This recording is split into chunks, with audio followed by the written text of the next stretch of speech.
పూర్తి వివరాలకు చదవండి రేపటి అక్షర శిల్పం దినపత్రికలో.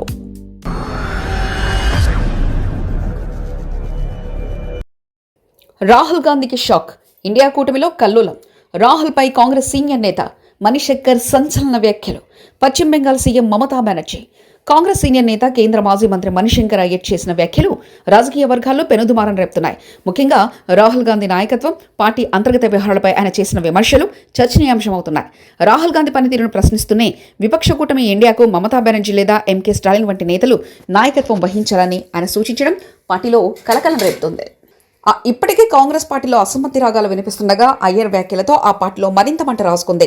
మణిశంకర్ అయ్యర్ ఒక ఇంటర్వ్యూలో మాట్లాడుతూ తాను మహాత్మా గాంధీ, జవహర్లాల్ నెహ్రూ, రాజీవ్ గాంధీ సిద్ధాంతాలను అనుసరించే వ్యక్తినని చెప్పుకున్నారు. నేను గాంధేయవాదిని, నెహ్రూవాదిని, రాజీవ్వాదిని, కానీ రాహుల్ వాదిని మాత్రం కాదు అని కుండబదులు కట్టినట్టు చెప్పారు. రాహుల్ గాంధీ తనకంటే వయసులో చాలా చిన్నవాడని, ఆయనతో కలిసి పనిచేసే అవకాశం తనకు రాలేదని, అందుకే ఆయన రాజకీయ శైలితో తనకు అనుబంధం లేదని వివరించారు. రాబోయే ఎన్నికల నేపథ్యంలో ఇండియా కూటమిని బలోపేతం చేసే విషయంలో అయ్యర్ ఆసక్తికరమైన వ్యాఖ్యలు చేశారు. రాహుల్ గాంధీ ప్రధానమంత్రి కావాలంటే కూటమిని ఏకం చేసే బాధ్యతను వేరే ప్రాంతీయ నేతలకు అప్పగించాలంటూ ఆయన అభిప్రాయపడ్డారు. తమిళనాడు ముఖ్యమంత్రి ఎంకే స్టాలిన్ లేదా పశ్చిమ బెంగాల్ ముఖ్యమంత్రి మమతా బెనర్జీ వంటి వారు కూటమిని నడపడానికి సరైన వారని, వారందరినీ కలుపుకొని పోగలరని ఆయన పేర్కొన్నారు. మమతా బెనర్జీ లేకుండా కూటమి మనగడ సాగించడం కష్టమని కూడా ఆయన వ్యాఖ్యానించారు. రాహుల్ గాంధీ చుట్టూ ఉన్న కోటరి సన్నిహితుల బృందంపై కూడా అయ్యర్ తీవ్ర విమర్శలు చేశారు. పార్టీలో భజన చేసేవారికే ప్రాధాన్యత లభిస్తుందని, నిజాలు చెప్పేవారిని దూరం పెడుతున్నారంటూ ఆవేదన వ్యక్తం చేశారు. కాంగ్రెస్ పార్టీ భిన్న స్వరాలను, విమర్శలను తట్టుకోలేకపోతే అది పార్టీ వినాశనానికి దారితీస్తుందని వ్యాఖ్యానించారు.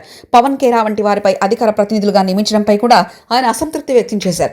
రాజీవ్ గాంధీ తనను ప్రధాని కార్యాలయంలోకి తీసుకొచ్చి ఎన్నో బాధ్యతలు అప్పగించారని, కానీ రాహుల్ గాంధీ తనను కలవడానికి కూడా ఇష్టపడడం లేదంటూ అయ్యర్ పేర్కొన్నారు.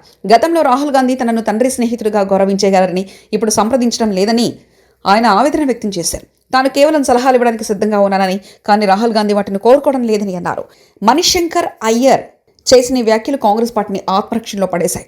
ఇప్పటికే కేరళ వంటి రాష్ట్రాల్లో ఎన్నికల వాతావరణం నెలకొన్న తరుణంలో సొంత పార్టీ నేతలే నాయకత్వంపై ఇలాంటి విమర్శలు చేయడం రాజకీయంగా చర్చనీయాంశమైంది.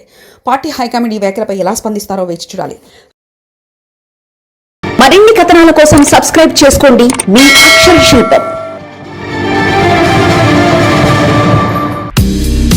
పూర్తి వివరాలకు చదవండి రేపటి అక్షర శిల్పం దినపత్రికలో.